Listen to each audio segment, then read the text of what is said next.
c'est Créafait, j'espère que vous allez bien. Alors, on se retrouve aujourd'hui pour un nouveau tuto dans notre série enveloppe. Et aujourd'hui, j'ai décidé de vous proposer de créer une enveloppe pour permettre l'envoi des cartes que l'on peut faire avec ces grandes dies, vous savez, de chez Action, donc des dies qui font 21 de large sur un peu plus de 10 cm de haut. Donc, nous allons réaliser ce genre de carte et comme de ce genre d'enveloppe. Et comme vous pouvez le constater, si je mets par-dessus ma die, ça rentre impeccablement. Alors, je ne sais pas si vous vous souvenez, mais dernièrement, justement, j'avais fait une carte avec les dies de chez Action. J'avais fait cette carte, la penny card. Et donc, j'avais utilisé ces grandes dies Action. Alors, pas ce set-là, mais d'autres sets. Et donc là, j'avais fait, si vous vous souvenez, une carte de 21 sur 10. Donc maintenant, cette carte, il faut que je puisse l'envoyer. Donc c'est pourquoi, aujourd'hui, je vais vous expliquer comment faire l'enveloppe qui va correspondre impeccablement à ces cartes et de pouvoir les envoyer avec des enveloppes soit assorties à vos papiers, soit customisées, enfin quelque chose de beaucoup plus sympa. Et vous allez voir, c'est très simple. Alors, pour l'aujourd'hui, vous aurez besoin comme matériel de quoi couper votre papier en amont, comme d'habitude. Donc là, vous prenez ce que vous avez, cutter, ciseaux, massicot, voilà, ce que vous voulez. Ensuite, il vous faudra un crayon de papier, un outil pour faire vos marques de plis. Alors, soit ce type d'outil, les outils à embosser, soit un plieur. Dans tous les cas, il vous faudra un plioir, une paire de ciseaux, un cutter,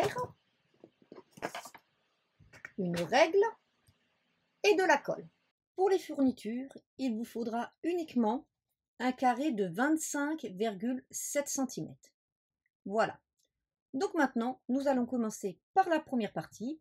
Si vous avez l'habitude de regarder mes vidéos sur la création des enveloppes, vous savez que nous allons commencer par venir faire nos repères sur nos 4 côtés afin ensuite de pouvoir procéder à nos plis.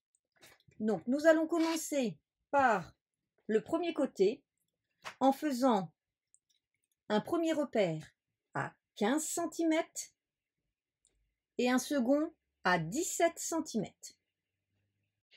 Ensuite, nous tournons d'un quart de tour notre carré, à gauche, à droite, c'est comme vous voulez, simplement ensuite il faudra toujours tourner dans le même sens. Et nous venons cette fois faire une marque de pli, un repère à 8 cm et un second à 10 cm. Je tourne à nouveau d'un quart de tour, je reviens faire une marque à 15 cm et une marque à 17. Et si vous avez compris le système, vous avez compris que sur le dernier côté, nous allons faire une marque à 8 cm et à 10 cm. Voilà. Maintenant, nous allons prendre ce que nous allons utiliser pour créer des marques de plis. Donc pour ma part, c'est cet élément à embosser. Et nous allons venir relier la marque la plus à gauche avec la marque à l'opposé la plus en bas. Donc là, j'ai ma première marque, ma deuxième marque. Là, j'ai ma première marque, ma deuxième marque. Donc je viens réunir la première ici avec l'opposé en bas. Voilà. Je viens bien marquer. Ensuite, je tourne. Je refais la même chose. Je prends ma première marque qui est ici et je viens la réunir avec la seconde qui est en diagonale.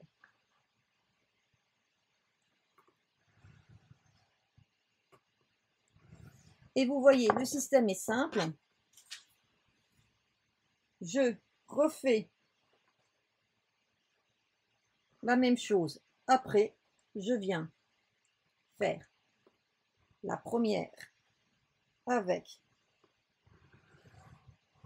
la seconde et je fais la dernière, la première avec la seconde. Voilà. Donc, comme vous pouvez le constater, c'est très très simple. Ensuite, ici, vous avez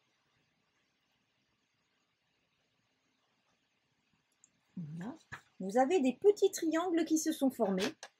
On va venir avec notre paire de ciseaux enlever ces petits triangles.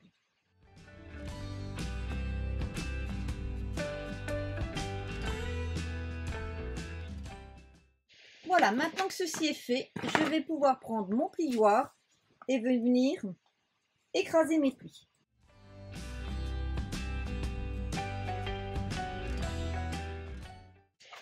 Voilà. Alors, dans ce modèle, on a un petit souci. On a l'un des côtés qui est un petit peu plus haut. Donc, on va venir tout simplement prendre sa règle et venir couper un tout petit peu la pointe en haut, de façon à ce que ça ne vienne pas buter de l'autre côté. Alors par contre, si vous avez un sens avec votre papier, choisissez bien le côté qui devra être coupé. Hop, voilà. Donc de cette manière, vous voyez, maintenant, ça va beaucoup mieux. Donc pour ma part, si vous me suivez aussi, vous savez que moi, j'adore arrondir mes angles. Donc je vais prendre ma petite perforatrice et je vais venir les arrondir. Et je vous avais déjà donné l'astuce, si jamais votre papier est trop fin ou se coupe mal, de venir avec une chute, mettre en dessous, et voilà, et faire une petite épaisseur, et ça va tout seul.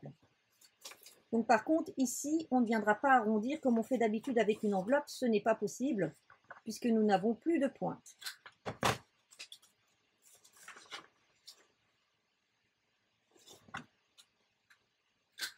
Voilà. Donc maintenant, mon enveloppe est terminée.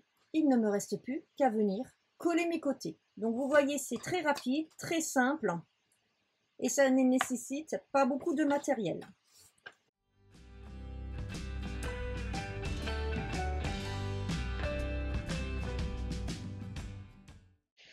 Donc voilà, mon enveloppe est terminée. Et si je prends ma carte, vous pouvez le constater, elle rentre impeccablement dedans et il ne me reste plus qu'à l'envoyer. Voilà, j'espère que ce petit tuto vous aura plu. En tout cas, n'hésitez pas dans les commentaires si vous souhaitez que je vous fasse des tutos pour des enveloppes avec des dimensions particulières. Alors attention, jusqu'à une certaine limite, au-delà de certaines mesures de cartes, je ne pense pas être en capacité de pouvoir vous les proposer, hein. Donc je vous dirai si oui ou non je suis en capacité de vous les proposer ou pas. En tout cas, moi je suis bien contente parce que avec ces grandes dalles à action, j'ai enfin le moyen d'envoyer mes cartes dans de jolies enveloppes. Alors celle-ci est très simple. J'aurais pu prendre un papier imprimé puisque vous avez vu, on est en dessous du 30-30. Mais j'avais pas envie. Par contre, je vais peut-être la customiser avec des tampons, des petites choses, tout ça. Mais enfin voilà, ça permet quand même d'avoir des enveloppes beaucoup plus jolies qu'une enveloppe blanche. Je vous souhaite une bonne journée. Je vous dis à très bientôt. Et en attendant de vous revoir, portez-vous bien. Bye bye.